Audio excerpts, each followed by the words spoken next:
Praise the Lord. आज मैं अपने जीवन की गवाही देना चाहती हूँ, जिसको प्रभु ने मेरे इस 35 साल के अंदर में जो अति उत्तम आशीषों से मुझे नवाजा है। मैं उसको वर्णन करना चाहती हूँ कि परमेश्वर किस प्रकार मेरे जीवन में कार्य किया है। मैं एक मध्य परिवार से आती हूँ। मेरा नाम शैली मैथ्यू है। मैं दिल्ली राजरा में कार्यरत करती हूँ। As a deputy nursing superintendent मैं यहाँ काम करती हूँ, यहाँ माइंस हॉस्पिटल में। और मैं अपने जीवन की इस यात्रा में किस प्रकार परमेश्वर मेरे साथ रहा, मैं उसके बारे में बताना चाहती हूँ। मैं शुरू से इस दिल्ली राजरा में आने से पहले मैं भिलाई में रहती थी, और भिलाई में मैं छोटपन से ही मैं परमेश्वर की एक आराधक थी, मैं विश्वासी थी। लेकिन इतना विश्वास भी नहीं था कि मैं एक स्पिरिचुअल लाइफ जी सकूं, उतना स्पिरिचुअल भी नहीं था। लेकिन फिर भी माता पिता ने जिस मार्गदर्शन में प्रभु को प्रेयर करना, प्रभु से मांगना, विश्वास में रहना, चर्च जाना, ये सब मेरे घर में भी होता था। मैं एक ऑर्थोडॉक्स फैमिली से बिलोंग करती हूँ, और वहाँ पर भी हमारा हर संडे को चर्च जाना, मेरी माँ हम लोग को गाइड करती थी, नाइट में प्रेयर करना, ऐसे सब एक विश्वास, प्रभु की कहानियाँ सब हमको बचपन में सुनाते थे। और उस विश्वास से हम बढ़े, और हमें मालूम था कि हम जो प्रार्थना करते हैं हम यीशु मसीह के नाम से करते हैं। इसके अलावा उसके ऊपर का और कोई उतना विश्वास में हम नहीं थे।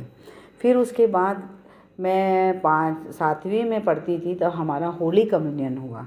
तो हमारे ऑर्थोडॉक्स चर्च में होली कम्युनियन लेने से पहले हर बच्चों को अपने पाप क्षमा मांगना पड़ता था। पाप क्षमा, वो भी प्रीस्ट के सामने अपना पापों को क्षमा करना पड़ता था।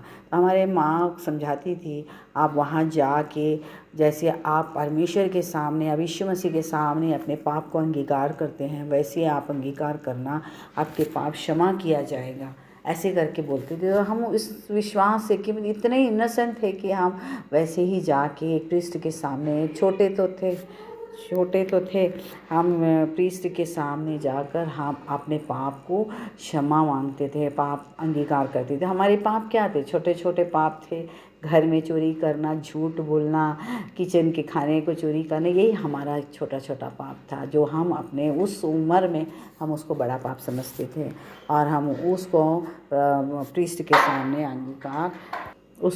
के सामने हम अंगीकार करते थे। और आपको पता नहीं, जैसे ही मैंने उस वक्त प्रीस्ट के सामने जाके अंगीकार किया, मुझे ऐसा लगा कि मैं पाप से छुटकारा पा ली हूँ, और एक पाप का जो बोझ था वो मेरे जीवन से एकदम हल्का हो गया है। मैं इतनी खुश हो गई, मुझे ऐसे एकदम रिलैक्स लगा कि मैं सचमुच का अब मैं परमेश्वर की बेटी हूँ, अब मैं प्रभु यीशु की बेटी हूँ, ऐसा एक मन में आया। और उसके बाद से कोई भी पाप मैं नहीं कर पाई, ना मैं किचन घर में कुछ चोरी करना, या खाने पीने में हम लोग जैसे शक्कर चोरी करना, ये सब वो कभी भावना नहीं आए कि हम चोरी करें, झूठ बोले, ऐसा कुछ भावना नहीं आता था। उस डर से हम अपने जीवन को आगे बढ़ाएं, और हम प्रेयर करते थे, नाइट प्रेयर करें, ऐसे हमारा दिन निकला। मैं नर्सिंग करी। नर्सिंग करने के बाद मेरे को पोस्टिंग मिला। मेरे को यहाँ पर दिल्ली माइंस में पोस्टिंग मिला, दिल्ली राजरा में पोस्टिंग मिला। और मैं दिल्ली राजरा कहाँ है ये भी मुझे पता नहीं। मैं अपने हॉस्पिटल में जाके मैप में देखती थी कि दिल्ली राजरा कहाँ पर है करके, तो वहाँ पर दिल्ली राजरा कहीं दिखता नहीं था, सिर्फ बालोद ही दिखता था। मैं बड़ा परेशान होती थी कि ये जगह कहाँ पर है, कभी सुनी नहीं हूँ अपने जीवन में। फिर भी मेरे पापा थे कि मुझे गाइड किए, पापा ने पूरा पता करके हम लोग दोनों बस में बैठ के दिल्ली राजरा में, एक सूटकेस पकड़ के मैं दिल्ली राजरा आई थी। एक नया जगह था, एक नया माहौल, एक नया वातावरण, और नया स्टाफ, नए लोग। और मैं शुरू से एक रिज़र्व नेचर की लड़की थी। मैं ज़्यादा किसी से बात नहीं करती थी, चुपी छुपी रहती थी। मैं मेरे को लोगों से बात करनी भी थोड़ा इन्फीरियर कॉम्प्लेक्स फील करती थी मैं। ऐसे समय में प्रभु ने मुझे एक अनजान देश में मेरे को लेके आया। फिर भी मैं कुछ नहीं बोली, अपने पापा के साथ आई, यहाँ ड्यूटी ज्वाइन की, एक फ्रेंड के साथ मैं घर को रूम को शेयर करी। मैं ऐसे मेरा दिन बीतने गया। 3 महीने के अंदर मेरी शादी पक्की हुई और 4th में यहाँ ज्वाइन करके 4था महीने में मेरी शादी भी हो गई है। और उसके बाद मैं एक अच्छा परिवार मुझे मिला, एक अच्छा पति प्रभु ने मुझे दिया। मैं वही नॉमिनल क्रिश्चियन के रूप में ही यहाँ पर रही हूँ इस पीरियड तक। उसके बाद मैं प्रेग्नेंट हुई, कंसीव करी मैं, और मेरे प्रेगनेंसी के दौरान मुझे कोई प्रॉब्लम नहीं रहा। फिर भी मैंने प्रार्थना किया प्रभु से कि प्रभु मुझे एक अच्छा नॉर्मल चाइल्ड मुझे देना करके। लेकिन नहीं पता, जब भी मैं प्रेयर करती थी मेरे मुंह से हमेशा फर्स्ट शब्द अबनॉर्मल निकलता था। तो मैं बड़ा दुखी होती थी। मैं बोली प्रभु, मैं नॉर्मल के लिए मुंह खोलती थी और मेरे अबनॉर्मल के लिए कैसे मुंह खुल रहा है करके मैं पता। फिर भी मैं प्रेयर करती थी, प्रार्थना करते करते। 9 महीना भी था। 9 महीने के लास्ट मेरे ड्यू डेट के पहले एक अल्ट्रासाउंड किया, क्योंकि मेरे पेट बहुत बड़ा था तो डॉक्टर को डाउट लगा इसमें बहुत पानी होगा, एक बार अल्ट्रासाउंड करते हो। उस समय ज़्यादा अल्ट्रासाउंड का ज़्यादा बोला वाला नहीं था, फिर भी अल्ट्रासाउंड करने हमको भिलाई जाना पड़ता था। फिर हमने वहाँ पर जाके अल्ट्रासाउंड करी। मैं अकेली गई। अकेली जाने के बाद मैं वहाँ पर हॉस्पिटल में मैं अपॉइंटमेंट लेके मैंने डॉक्टर को दिखाया, अल्ट्रासाउंड कराया। अल्ट्रासाउंड के टेबल पे लेटी हूँ और मैं खुद एक मेडिकल स्टाफ हूँ। डॉक्टर ने अल्ट्रासाउंड देखकर तुरंत दूसरे डॉक्टर को बोला द चाइल्ड इज हाइड्रोकेफेलिक करके। मेरे तो वहाँ से मेरे धरती एकदम से मेरे पैरों तले से धरती खसक गई ऐसे लगा। लेकिन नहीं पता, मुझे एक सामर्थ्य मेरे साथ था, मुझे हिम्मत था, क्योंकि मैं अकेली उस हॉस्पिटल में अकेली गई थी, क्योंकि मैं वहाँ पर ट्रेनिंग ले चुकी हूँ और घर के पास था तो अकेली रिक्शा पकड़ के मैं गई थी। तो मुझे उतना नहीं था। वापस आते वक्त मुझे बहुत बड़ा बोझ लगा कि मैं कैसे करूँ, कैसे, क्योंकि मैं एक मेडिकल होके मुझे पता है कि ये इसका कॉन्सिक्वेंस क्या है, इसका रिज़ल्ट क्या है, मुझे पता है। मैं बहुत दुखी होकर घर आई, रोते रोते मैं अपनी माँ को बताई। मम्मी ने मुझे बहुत हिम्मत दिया, पापा भी दुखी हुए, लेकिन पापा भी प्रेयर किए। और जहाँ जहाँ से प्रेयर ऑयल मिलता था, पानी मिलता था, मेरे पापा लेके आके मेरे पेट में लगाना, मेरे सिर में लगाना, प्रेयर करना, सब ठीक हो जाएगा। और मेरे पापा उस वक्त मदर मेरी के बहुत बड़े डिवोटी थे, भक्त थे। तो उसने उनके लिए भी, उनसे भी मन्नत माना। और दूसरे दिन डॉक्टर का रिज़ल्ट मेरे को दिखाना था। मैंने दूसरे दिन डॉक्टर को रिज़ल्ट दिखाने गया तो डॉक्टर ने बोला कि फुल टर्म तो हो गया है, कि तो आप एडमिट हो जाओ, देखते हैं आपका नॉर्मल डिलीवरी कराने की कोशिश करते हैं, नहीं तो हम सीजर करेंगे करके। वैसे ही मुझे एडमिट किए और नॉर्मल डिलीवरी कराने की कोशिश किए, मेडिसिन इंजेक्शन दिए, सिट्रोसिन वगैरह, तो पेन नहीं हुआ। तो उन्होंने बोला नेक्स्ट डे हम आपको सीजर करेंगे करके। लेकिन ऐसा हुआ कि नेक्स्ट डे मॉर्निंग में ही मेरा लेबर पेन शुरू हो गया और 12:30 बजे तक मैंने एक प्यारा सा बेटा को जन्म दिया।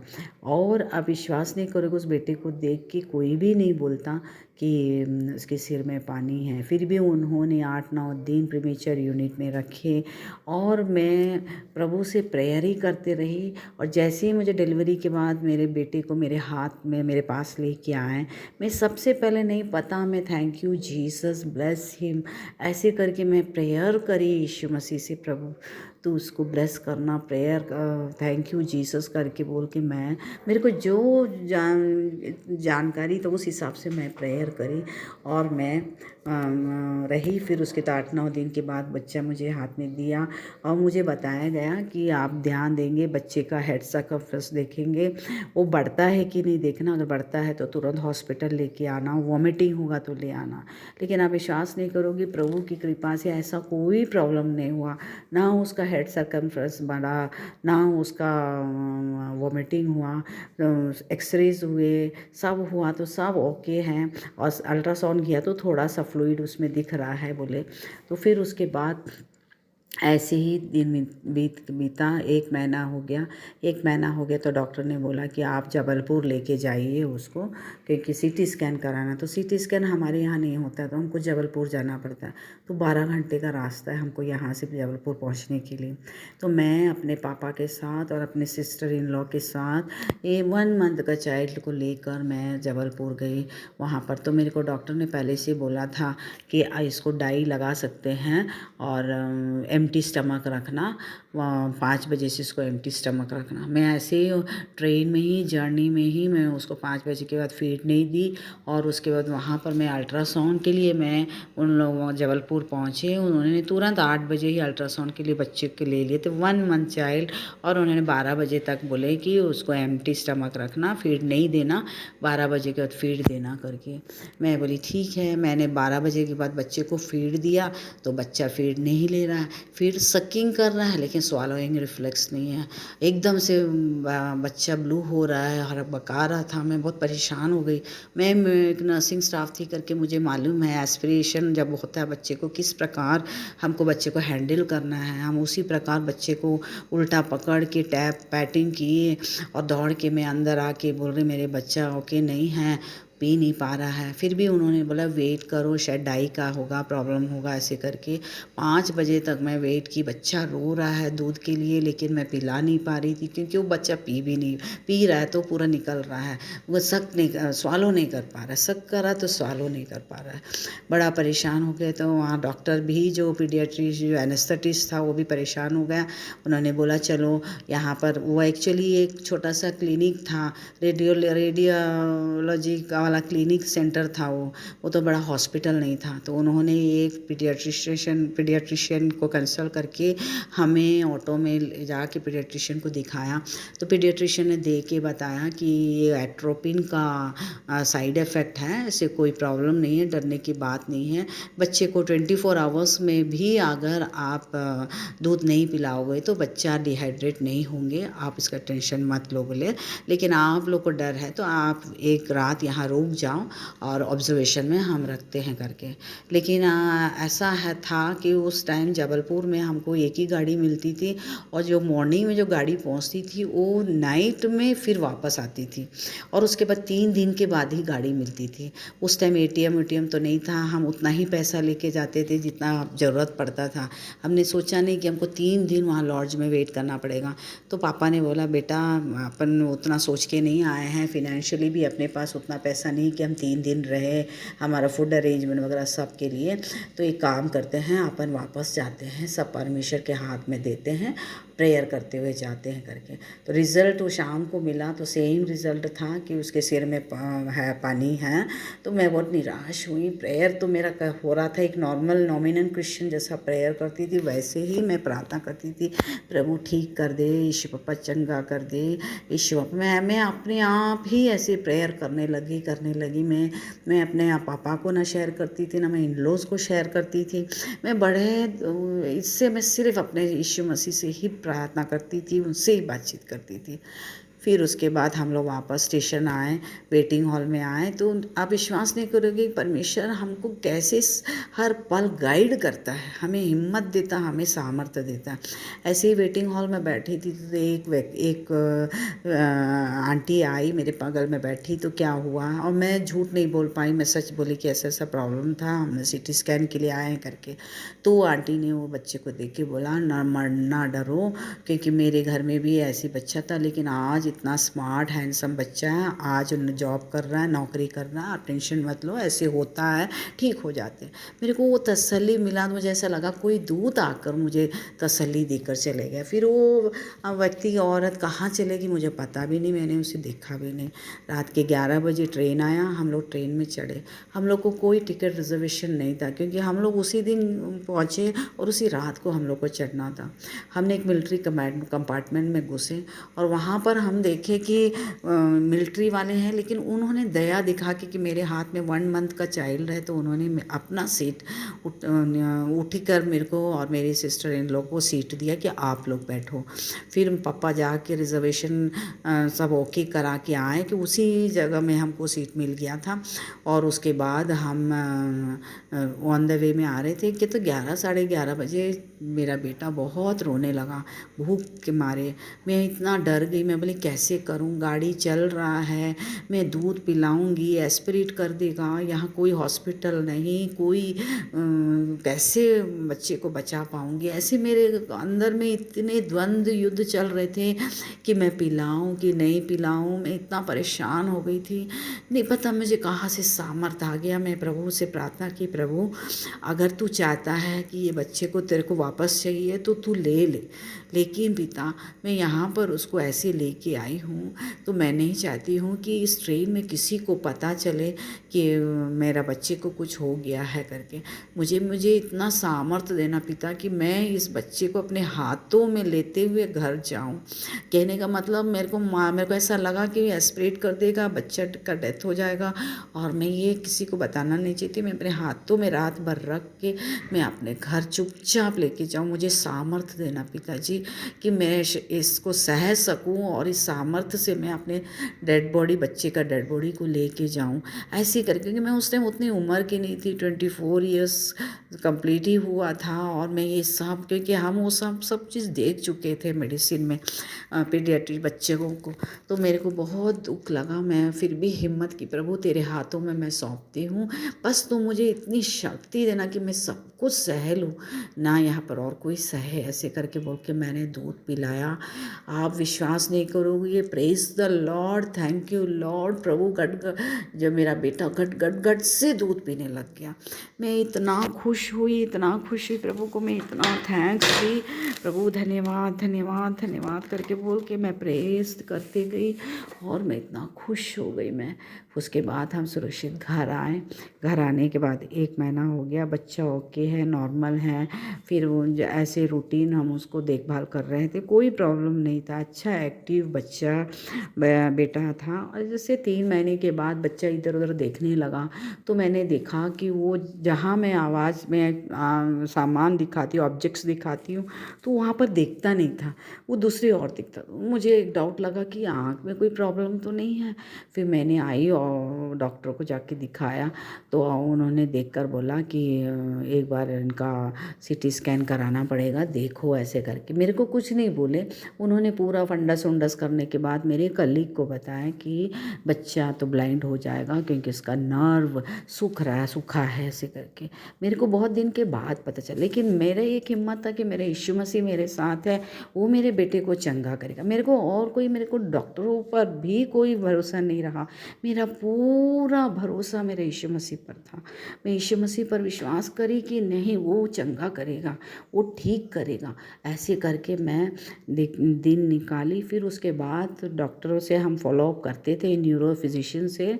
तो न्यूरो फिजिशियन ने खुद हमको बोला कि आप एक काम करो कि एक सेकंड ओपिनियन के लिए आप वेल्लूर जाओ, वेल्लूर में जाके दिखाओ, और उन लोग अगर बोलते हैं ऑपरेट करना है तो मैं करूँगा, क्योंकि मैं नहीं चाहता हूँ कि ऑपरेट करूँ। ऑपरेशन से कॉम्प्लिकेशंस होते हैं, इन्फेक्शंस होते हैं, तो मैं नहीं चाहती हूँ। बच्चे को जब कोई सिम्टम्स नहीं है तो ना करना अच्छा है। फिर भी आपके तसल्ली के लिए एक सेकेंड ओपिनियन लेके आ जाओ करके हमको रेफ़र किए वेल्लोर।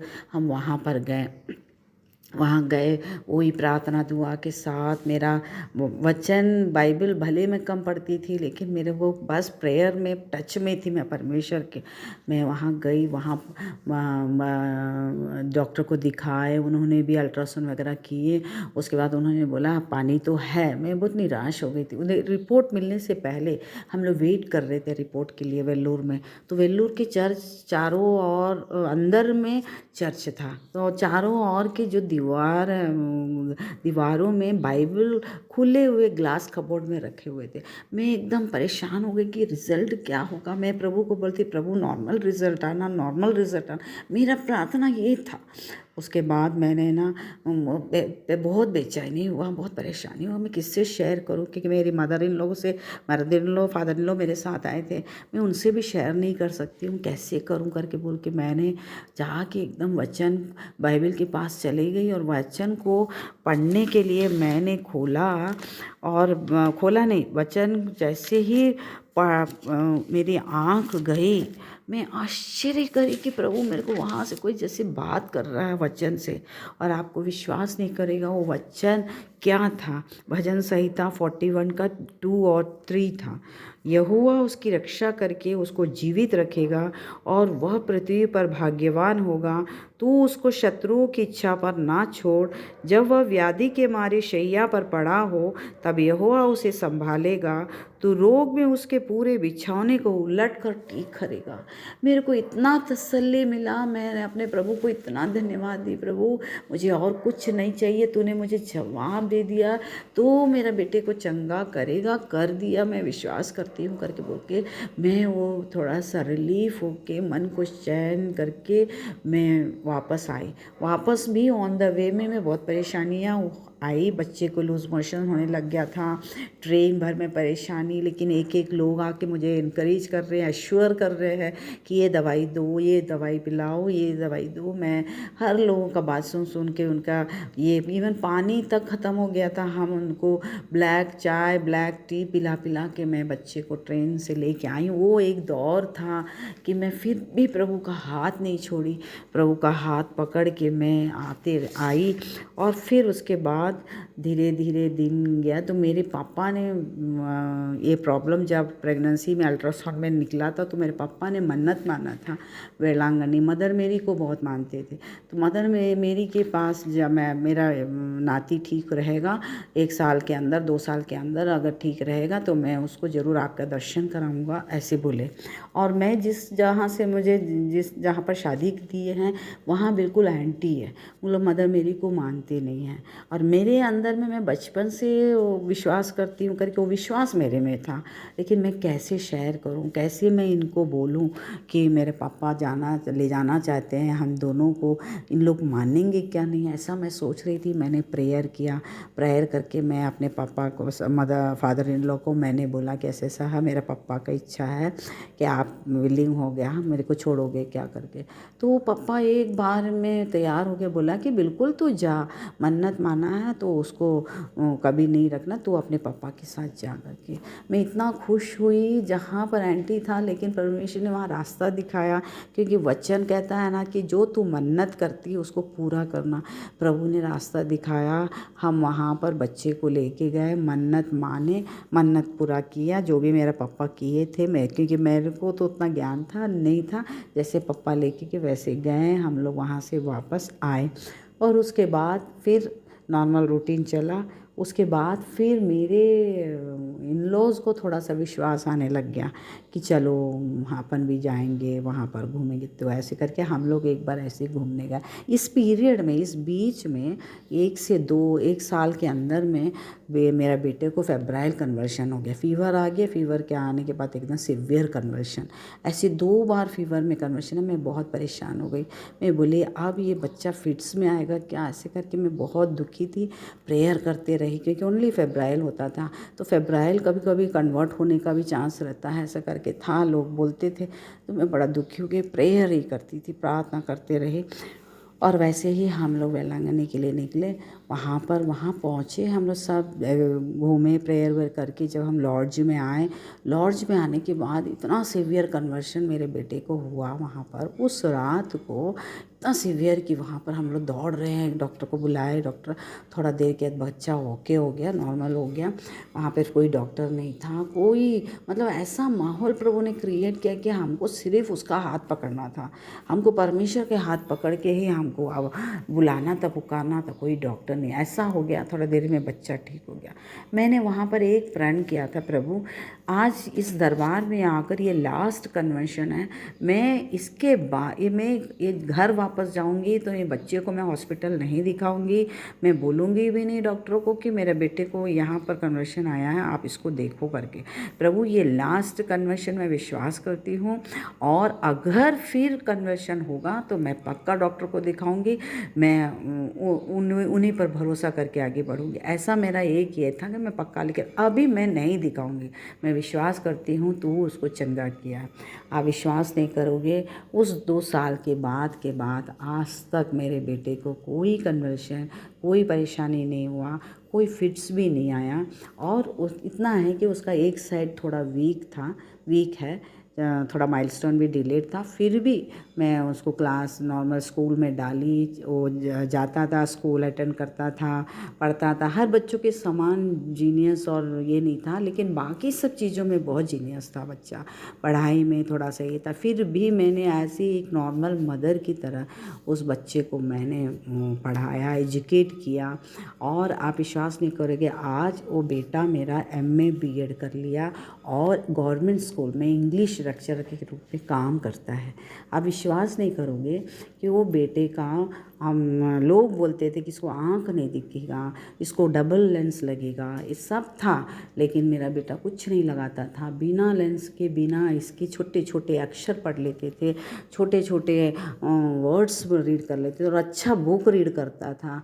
ऐसा सब होने लगा, मतलब अद्भुत आश्चर्य जीवन में उसके काम होने लग गए, पढ़ने लगा। फिर धीरे धीरे मैं प्रभु में इतना करीब आई, मेरे बेटे के कारण मैं और प्रभु में करीब आई। जैसे वचन ये निकला 41, उसके बाद मैं वचन पे वचन पढ़ने लग गई। मेरे को वचन में कई बार बाइबल पढ़ चुकी हूँ। ऐसे करते करते मैं इतना प्रभु के करीब आई। मैं प्रभु को, अब प्रार्थना में मैं प्रभु की निंदा नहीं करती, प्रभु को मैं गुस्सा नहीं करती थी, मैं प्रभु को थैंक्स देती थी। मैं प्रभु को ये बोलती थी, प्रभु मैं मेरे बेटे के कारण तेरे करीब आ गई हूँ, मैं इसके लिए धन्यवाद देती हूँ। पिता, मैं जो दूर थी, मेरे बेटे के कारण तू मुझे इतना करीब लाया, इसके लिए मैं धन्यवाद देती हूँ पिताजी करके। और मैं औरों को भी बोलती हूँ कि मेरा बेटा मेरे को प्रभु के करीब लाया, यीशु मसीह के करीब लाया, उसके वचन की गहराइयों को मेरे को समझाने की आशीष दिया, समझने की आशीष दिया। आप विश्वास नहीं करोगे, मैं बहुत सिंपल स्टेज फियरिंग लड़की थी। मैं चर्च जाती थी, चर्च अटेंड करके तुरंत घर वापस आती थी। लेकिन जैसे जैसे मैं चर्च में गई, लोगों को, हमारे चर्च में बाइबल रीड करते थे और बाइबल रीड, फिर ऐसा हुआ कि जोबिन के कारण मैं प्रभु में इतना करीब आ गई कि मैं चर्च में जाती थी तो मेरे को बाइबल में बच्चे, छोटे छोटे बच्चे बाइबल रीड करते थे, लेकिन मेरे अंदर एक इन्फीरियर कॉम्प्लेक्स था कि एक डर था, मैं आगे पढ़ नहीं पाती थी। तो मैं प्रभु से प्रेयर करती थी, प्रभु जी मुझे ना वचन पढ़ना है, लेकिन मैं वचन नहीं पढ़ पा रही, वो हिम्मत मेरे को नहीं है कि मैं आगे जाकर वचन पढ़ूं। प्रभु मुझे आशीष दे कि मैं वचन पढूं, ऐसे करके। ऐसे में एक इवेंजलिस्ट आके हम लोग के यहाँ चर्च में प्रचार कर रहे थे, तो उसने ये बोला कि जब तुम एक कदम आगे बढ़ोगे तो प्रभु तुम्हें 4 कदम बढ़ाएगा करके। तो मैं मन ही मन वहाँ पर प्रभु को बोले, यीशु बप्पा यही एक कदम तो मैं नहीं चल सकती हूँ, यही एक कदम अगर तू मेरे को बढ़ाएगा तो मैं 4 कदम आगे बढ़ जाऊँगी। ऐसे करके मैं उनको बोलने लगी। तब मैं बार बार जब भी मैं जाती थी तो मैं यही बोलती थी, प्रभु कि तू एक कदम बढ़ा तो मैं आगे बढ़ाऊँगी कदे, ऐसे करके मैं बोली। तो मेरे मन में हमेशा चर्च जाती थी तो मैं यही बोलती थी, प्रभु जी तू एक कदम, जाती तो यही बोलती, प्रभु तू एक कदम बढ़, मैं ना कर जरूर बढ़ूँगी, तू मुझे शक्ति दे कि मैं एक कदम को बढ़ाऊँ। ऐसे करके रोज़ मैं वहाँ पर हर संडे जाती तो मैं प्रभु से यही प्रेयर करती थी आंख बंद करके। तो एक दिन ऐसा हुआ कि बाइबल रीड करना था, तो हम लोग आंटी लोग के आगे में चिट दिया गया था कि आप बाइबल रीड करो करके। तो वो आंटी नहीं पढ़ी, वो मुड़ कर पीछे बेंच वाले को दिए, तो पीछे बेंच वाले ने मेरे हाथ में दिया। जैसे मेरे हाथ में दिया तो पढ़ेगी क्या, और मैं फर्स्ट टाइम मेरे को कोई चिट दे रहा है बाइबल पढ़ो करके, मैं बहुत खुश तो हो गई, डर भी लगने लगा। अंदर से एक आवाज़ आए कि मत पढ़, तेरे को नहीं आता। फिर भी मैं बोली नहीं, मैं प्रभु को बोली हूँ एक कदम आगे बढ़ाना, तो यही कदम प्रभु मेरे को दिया है तो मैं बढ़ूँगी। ऐसे मैं मुंडी हिलाई, जल्दी जल्दी से वचन खोली और जाके मैं सेकंड बाइबल रीडिंग करी। आप विश्वास नहीं करोगे, जब उस टाइम मैं बाइबल पढ़ी तो मेरे को कुछ सूझा नहीं, कि इतनी खुशी हो गई कि मैं क्या पढ़ रही हूँ मुझे समझ में नहीं आया, लेकिन मैं पढ़ ली। पढ़ के आने के बाद मैं अपने बेंच में आके बैठी और आके बैठ के मैं पढ़ी क्या हूँ, थोड़ा देखो तो मैं इतना खुशी हुआ, इतना आशीष हुआ कि मैं क्या पढ़ी, मैं देखो तो करके मैंने देखा क्या है मालूम आपको, यकीन नहीं होगा। मुझे यशायाह का पुस्तक 60 का 1 से लेकर मेरे को मिला, और सबसे पहले 60 का 1 में लिखा है, उठ प्रकाशमान हो, क्योंकि तेरा प्रकाश आ गया है और यहोवा का तेज तेरे ऊपर उदय हुआ है। मैं इतनी गदगद हो गई कि प्रभु मेरे को वो उत्तर दे दिया कि तू प्रकाशमान हो करके। मेरे को इतना खुशी हुआ कि प्रभु मेरा प्रार्थना सुना। मैं घर आके मेरे को ऐसा लगा सबसे बड़ा क्रिसमस मैं मना रही हूँ। मैं इतनी आनंदित हो गई, इतनी खुश हो गई, मैं प्रभु को इतनी थैंक्स दी, जबकि मेरे जीवन में कोई किसी ने ऐसे थैंक्स बोलना ऐसा कुछ मुझे सिखाया नहीं। हाँ, मेरे स्टाफ, मेरे कलीग्स लोग, जब मैं मेरे बच्चे के प्रति बड़ी दुखी होती थी तो मुझे बाइबल से मेरे को फ़ोन पे बताता था, शाली तू ये पढ़ना, तेरे को हिम्मत मिलेगा, तू निराश नहीं होना, प्रभु तेरे साथ है, तुझे बहुत प्यार करता है। ऐसे मुझे तसल्लियाँ देते थे और वचन मुझे देते थे और मैं वचन को पढ़ती थी तो मुझे अच्छा लगता था। मैं बोली हाँ प्रभु मुझे बहुत प्यार करता है। तो ऐसे पढ़ते पढ़ते पढ़ते वचन से एक एक शब्द मुझे, कि पौलुस को जैसे बोला ये कांटा रहने दो, तेरा अनुग्रह, मेरा अनुग्रह तेरे लिए काफ़ी है, तो वो सब मैं अपने ऊपर लेने लग गई। मैं बोली नहीं, मेरा प्रभु मेरे साथ है, मेरे को कोई डरने की ज़रूरत नहीं है, वो संभालेगा। जब इतना उसने संभाला तो आगे भी वो संभालेगा। ऐसे करके मैं बाइबल रीड करने लगी और कभी भी एनी टाइम भी कोई पढ़ता नहीं है, मेरे को अध्याय बता दे तो मैं तुरंत बेधड़ल्ले से जाने लगी। उसके बाद सेकंड मेरा प्रभु से प्रार्थना था, प्रभु हमारे चर्च में बहुत अच्छे अच्छे प्रेयर करते थे, पब्लिक बीच में बैठ के लोग एकदम ऑन द स्पॉट प्रेयर करने वाले। मैं ये सब देखती थी क्योंकि मैं एक ऑर्थोडॉक्स नॉमिनल चर्च से आई हूँ, वहाँ पर प्रेयर नहीं होता था, वहाँ सिर्फ गॉड्स प्रेयर होता था, उसके अलावा कोई स्पेशल पर्सनल प्रेयर नहीं होता, पब्लिक प्रेयर नहीं होता था। तो मैं इन लोग को प्रेयर करती थी तो मैं गदगद हो जाती थी। मैं बोलती थी कैसे इन लोग प्रेयर करते हैं, मेरे इसमें तो ऐसे शब्द भी नहीं आता, ऐसे वर्ड्स भी नहीं आता, मैं कैसे प्रेयर करूँगी। तो मैं हर चर्च में जाती हूँ, घर में रहती हूँ, बोलती प्रभु मेरे को प्रार्थना करना सिखा, मेरे को प्रार्थना करना सिखा। मेरे को इंडिविजुअली अकेले बैठ के घंटों प्रेयर कर लूँगी, लेकिन पब्लिक के सामने में वर्ड्स नहीं आता था, मेरे को प्रार्थना करना सिखाना पिता। ऐसे मैं प्रेयर करती थी। तो एक दिन ऐसा आया, गुड फ्राइडे का समय था, हमारे चर्च का लीडर अंकल ने बोला कि शाली कल तू प्रेयर करना। मैं इतना खुश हो गई, मैं बोली प्रभु मुझे प्रेयर करने के लिए बोला, कोई नहीं, वो अंकल मेरे को आके बोला कि अब प्रेयर करना। मैं बोली ठीक है अंकल प्रेयर करूँगी। मैंने क्या किया, एक बुक में पूरा प्रेयर को लिखा, क्या क्या बोलना, कैसे बोलना, कैसे बोलना, ऐसे प्रेयर लिख के 2-3 टाइम ऐसे मैं उस प्रेयर को पढ़ती गई, ऐसे बोलूँगी ऐसे बोलूँगी। और वहाँ पर जाके नहीं पता परमेश्वर ने ऐसे सामर्थ्य दिया कि मैं जो प्रेयर, वो भी लोगों की भीड़ थी, 20-25-30 लोगों के बीच में मेरे को प्रेयर करना। मैं प्रेयर करते गई और करके मैं जैसे ही निकली तो मेरे को लोग ने बोला तू इतनी चुपे रुस्तम है, इतना अच्छा तेरे को प्रेयर करना आता है और तू आज तक करी नहीं। मैं प्रभु को धन्यवाद दी। मैं बोली प्रभु धन्यवाद पिता, तूने मेरे को प्रेयर करना सिखा दिया। उसके बाद से मैं कभी पीछे नहीं मुड़ी। मैं प्रेयर कर जब भी हो, जहाँ पर भी हो, अभी मैं अपने हॉस्पिटल में भी कोई बोलता है तो मैं प्रेयर कर लेती हूँ, मैं नहीं डरती हूँ। कभी भी कोई बोलेगा प्रेयर करो, तुरंत प्रार्थना कर लेती हूँ। मेरे को हिम्मत प्रभु ने दिया। उसके बाद फिर मैंने देखा कि मेरे अंदर में वचन शेयर होने लगा, एक एक वचन प्रभु मेरे को टॉपिक देने लगा, उसकी गहराई मुझे समझाने लगा। तो मैं नोट्स लिखने लग गई। मैं बोली जल्दी लिख देती हूँ, मैं उसको लिखने लग गई। फिर मेरे को एक भूख लगा कि मैं शेयर करूँ जो वचन तू मेरे को गहराई समझाए, क्योंकि मैंने कभी गहराई में गया ही नहीं, मैं हमेशा सरफेस रीडिंग करती थी। तो मैंने बोला कि गहराई में प्रभु इतना अच्छा समझा रहा है, मैं दूसरों को शेयर करूँ। तो मैं है ना प्रेयर करी, प्रभु मुझे एक अवसर दे कि मैं ये वचन को तो मैं बोल पाऊँ, मुझे वचन बोलने का आशीष तूने दिया है, मैं सबके सामने शेयर करूँ, मुझे शक्ति दे। और ऐसे ही हुआ, कुछ दिन, कुछ महीने, कुछ साल बाद वही अंकल ने मेरे को बोला कि शाली मैसेज देना, आज तू मैसेज देना। मैं बोली ठीक है अंकल। मैं हाँ बोल दी, ना नहीं बोली, क्योंकि मेरा प्रभु मेरे साथ है बोले। फिर मैंने वो लिख गए पूरा, जैसे पहला प्रेयर लिखी थी वैसे इसमें इसको भी पूरा लिखी। लिखने के बाद वो भी मेरे को कोई गाइडेंस नहीं, सिर्फ एक टॉपिक मेरे को परमेश्वर ने दिया, मेरे दिल को छुआ। उस टॉपिक पर मैं मनन करने लगी, मेडिटेट करने लग गई, रात दिन मैं मेडिटेट करने लग गई। जब भी किचन में काम करना, खाना बनाना, सब में मैं वही वचन को मेडिटेट करती गई। प्रभु मेरे को एक एक वचन याद दिलाते गया और मैं तुरंत उस वचन को बाइबल से मैं ढूंढ के निकाल कर मैं लिखने लग गई थी। ऐसे ही मैंने वचन पहली बार मैं चर्च में जाके प्रभु का मैसेज दिया, लोग ने बोला कि शाली इतना अच्छा मैसेज तू दिया, अपने चर्च में इतने अच्छे मैसेज देने वाले नहीं, फिर तू कितना अच्छा से दे दी। मैं प्रभु को धन्यवाद दी कि उस टाइम जो लोग मेरे को, मैं प्रभु को धन्यवाद दी कि प्रभु मैं तेरी तारीफ़ करती हूँ कि तूने मुझे खड़ा किया, तूने मुझे योग्य रखा। और उसी दिन मैं गवाही भी दी, अपनी गवाही दी। और फिर उसका धीरे धीरे प्रभु मुझे ऐसा उठाता गया कि मैं पीछे मुड़ के नहीं देखी। फिर ऐसे हुआ कि मैं कैसे पवित्र आत्मा से भरी, मैं कैसे स्पिरिचुअल, मुझे ऐसा लगा कि होली स्पिरिट की ज़रूरत है, होली स्पिरिट के बिना कोई कार्य नहीं होगा। फिर ऐसा हुआ कि मैं हर कन्वेंशंस में, हमारे एरिया में जहाँ भी कन्वेंशंस होते थे मैं वहाँ जाती हूँ। मैं प्रभु को धन्यवाद देती हूँ कि प्रभु ने मुझे इंडिपेंडेंट बनाया मेरे पति के द्वारा। मैं प्रभु को धन्यवाद देती हूँ, मेरे पति को भी धन्यवाद देती हूँ कि उसने मुझे इंडिपेंडेंट बनाया, गाड़ी चलाना सिखाया।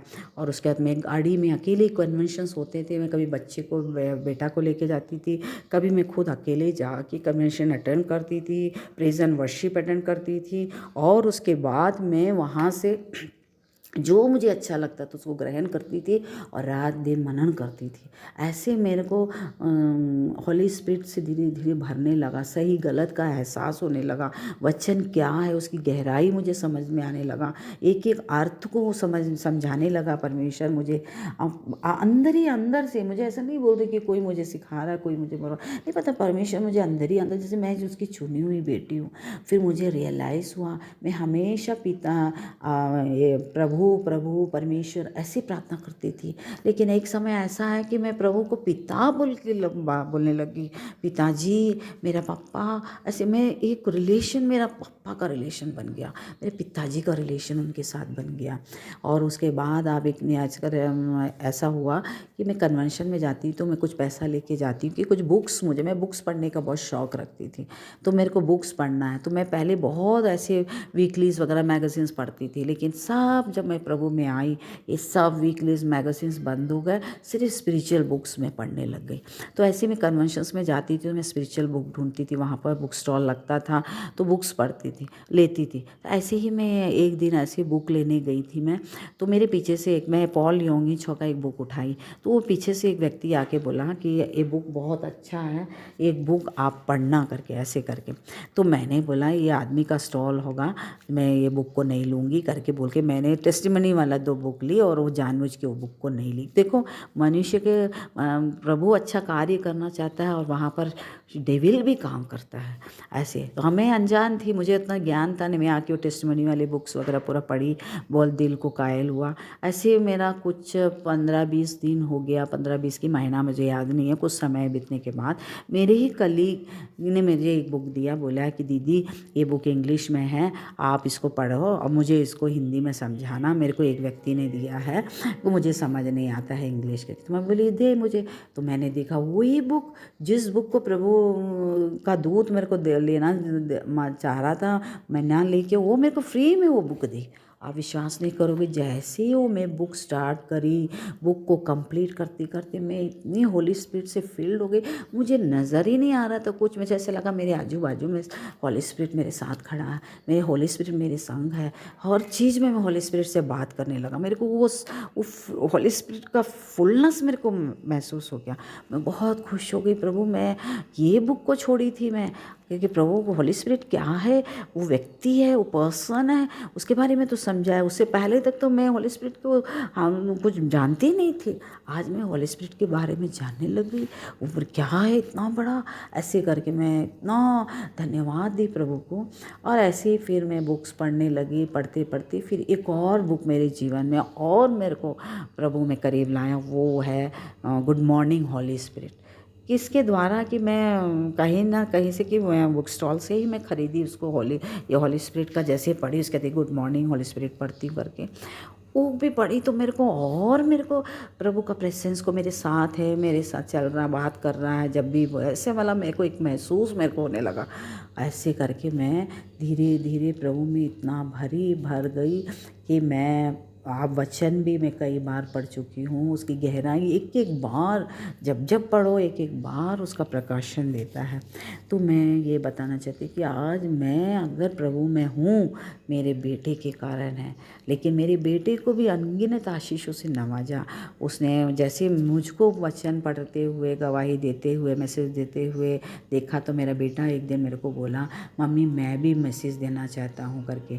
तो मैं बोली बेटा मम्मी मुझे बता कैसे करना। मैं बोली मैं नहीं बताऊँगा बेटा, बताऊँगी बेटा, तू खुद हॉली स्पिरिट से प्रार्थना कर, हॉली स्पिरिट तेरे को अगुवाई करेगा, वो तुझे सिखाएगा, और जब तक वो नहीं सिखाएगा तू मैसेज नहीं बोलना। ऐसे करके मैं उसको बोलती थी। और जब 9th 10th में था, फिर उसके बाद धीरे धीरे उसमें वो आने लगा, प्रभु का प्रेजेंस उसको भी लगने लगा कि मेरे को बोलना है। तो मैं एक बार बोला कि मम्मी मैं तैयार, मैं बोली तू तैयार कर, वचन तैयार कर, अकेले तैयार कर, मैं कुछ हेल्प नहीं करूँगी, तू वचन पढ़ और वचन से तेरे को जो प्रभु बोलता है, हॉली स्पिरिट को बुला, जो तेरे को बोलता है वो सुन करके। ऐसे करके जो भी मेरा बेटा भी वचन बोलने पढ़ा, उसके बाद मैं बोली तू पेपर में लिख, क्योंकि तू 4 जन के सामने बोलेगा, इंसल्ट नहीं होना चाहिए। ऐसे करके फिर उसने मेरे को, मैं बोली आईना के सामने खड़े होकर मैसेज दे, ताकि प्रभु वहाँ खड़ा है और तू मैसेज दे रहा है ऐसा वाला बोल, और उसके बाद फिर बोलना। ऐसे करके वो मेरे को लगता है शायद 10th 12th की कॉलेज में, मुझे याद नहीं है, कॉलेज टाइम ही रहा होगा। फिर उसने बोला कि मैं मैसेज दूंगा करके। तो फिर चर्च में ऐसे उसको एक अवसर मिला, उसने भी मैसेज देना शुरू किया, अपनी गवाही भी वो दे रहा है। और मैं प्रभु को धन्यवाद देती हूँ कि वो भी प्रभु में है। प्रभु का वचन उसको अभी समय ज़रूरत नहीं पड़ता है, 2 घंटे में उसको बोलेंगे कि जो भी मैसेज तैयार करना, और रात के 2-3 घंटे में वो मैसेज तैयार करके नेक्स्ट डे वो चर्च में मैसेज बोलता है। मैं प्रभु को धन्यवाद देती हूँ कि ऐसी आशीष ये उम्र में, एक टीनेज में, जहाँ बच्चे बिगड़ते हैं, प्रभु ने मेरे बेटे को सही रास्ते में लेके गया। हमारी प्रार्थना, हमारी आंसू कभी व्यर्थ नहीं जाता है। हम और प्रभु के करीब आते तो धन्यवाद दे, क्योंकि जिस नैया में प्रभु रहता है ना, उस नैया में दुख आता ही है, उस नैया में डेविल अटैक करता है। लेकिन अगर हम जानेंगे कि मेरे साथ प्रभु है और हम प्रार्थना करेंगे ना, तो प्रभु एक्ट करेगा, प्रभु हमें आशीषित करेगा। ऐसे ही मेरा ये गवाही है। आज मेरा बेटा 34 ईयर्स का है। मुझे प्रभु ने एक बेटी से भी गिफ्ट किया, उसकी शादी हो गई है।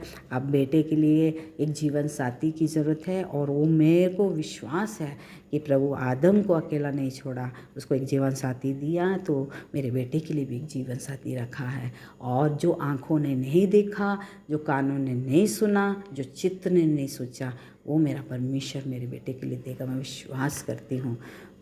इस गवाही के लिए मैं प्रभु को बहुत बहुत धन्यवाद देती हूँ। मैं कई बार बोली हूँ अपने चर्च में, लेकिन पब्लिकली मैं जहाँ जहाँ मेरे को मिलता तो मैं बोलती थी, लेकिन ऐसे मैं यूट्यूब के द्वारा मैं बोलूँगी करके मेरे एक मन में था कि मेरे प्रभु को मैं महिमा करूं, कि मेरे यीशु मसीह, कि हम ना जानने वाले को भी प्रभु कभी छोड़ते नहीं। हम चुने हुए हैं, हमको चूज़ किया है, और हम उसके अनुसार चलना चाहिए। प्रभु हमारे साथ है, और हमेशा मैं कभी भी अभी निराश नहीं होती हूँ। मैं भविष्य के बारे में सोचती नहीं हूँ। मैं इतना ही बोलती हूँ, प्रभु आज तू चलाया ना, कल भी तू चलाएगा। आज तू मेरे साथ है ना, कल भी तू मेरे साथ है। चिंता, बाइबल में लिखा है, तू एक दिन का चिंता करके तो अपने जीवन को बढ़ा सकता है, 1 मिनट का, 1 निमिट का नहीं। तो हम क्यों बेकार का अपना चिंता करें। मैंने बोला प्रभु तू दिया है ना, तू संभालेगा। तो आज तक तूने संभाला, मैंने तेरा पल्ला पकड़ के आगे बढ़ा है, तो मुझे विश्वास है कि आगे भी तू मेरे को सामर्थ्य देगा, शक्ति देगा, और तेरा अनुग्रह मेरे साथ है, मेरे परिवार के साथ है। और मैं विश्वास करती हूँ आज मेरे बच्चे दोनों प्रभु में हैं। प्रेयर करना, प्रार्थना करना, हर चीज़ के लिए। मेरा बेटा कहीं भी अगर इंटरव्यू वगैरह में होता है और मैं ड्यूटी में होती हूँ, तो मेरे को फ़ोन करता है कि मम्मी फ़ोन पे प्रेयर कर, अपना हाथ रखे। तो मैं जब भी वो स्कूल जाता था, मैं उसको प्रेयर करके ही भेजती थी, और पूरा एग्ज़ाम पीरियड में प्रेयर रखती थी। ऐसे ही वो भी जहाँ भी इंटरव्यू फेस करने आता था, सबसे पहले मैं नहीं रहती तो मेरे को फ़ोन करता और बोलता है कि मम्मी प्रेयर कर, हाथ प्रार्थना कर, मैं बैठा हूँ, अभी मैं एग्ज़ाम देने जा रहा हूँ। ये विश्वास था कि प्रार्थना से ही मेरा सब कुछ सक्सेस होगा। और वैसे ही प्रभु ने उसके सारी प्रार्थनाओं को सुना। और कई बार ऐसा हुआ कि जॉब ऑफर्स गेट तक आए, बंद हो गया द्वार, लेकिन फिर भी मैं बोली प्रभु तेरे लिए एक बड़ा द्वार खुला है बेटा, इसको तुम निराश मत हो, धन्यवाद दे प्रभु को, थैंक्स देते जा। तेरे एक दरवाज़ा खुलता तो प्रभु बड़ा दरवाज़ा तेरे लिए खुलेगा। ऐसे मैं उसको प्रभु की तारीफ़ करवाती थी, कभी भी प्रभु के विरुद्ध में नहीं बोली, और वो भी बोलता हाँ प्रभु मेरे लिए बड़ा करेगा। ऐसे आज government English school, medium school में इंग्लिश लेक्चर के में काम कर रहा है, और मैं धन्यवाद देती हूँ प्रभु को, कितना भी धन्यवाद दूँ कम है मेरे लिए। एक बार फिर से मैं प्रभु को thank you Lord, praise the Lord, hallelujah, trinity Lord, I love you, we praise you, we adore you, we respect you, we thank you father, hallelujah for giving your holy spirit, thank you Lord, thank you Jesus. अब सबको आशीष दे परमेश्वर, आप सबके जीवन में गवाही है, आप गवाही दीजिए, परमेश्वर की महिमा कीजिए कि परमेश्वर हमारे साथ है, वो हमारा सामर्थ्य है, वो हमारी शक्ति है, वो हमारा अगुवाई है। धन्यवाद धन्यवाद धन्यवाद, हालेलुया, प्रेज द लॉर्ड।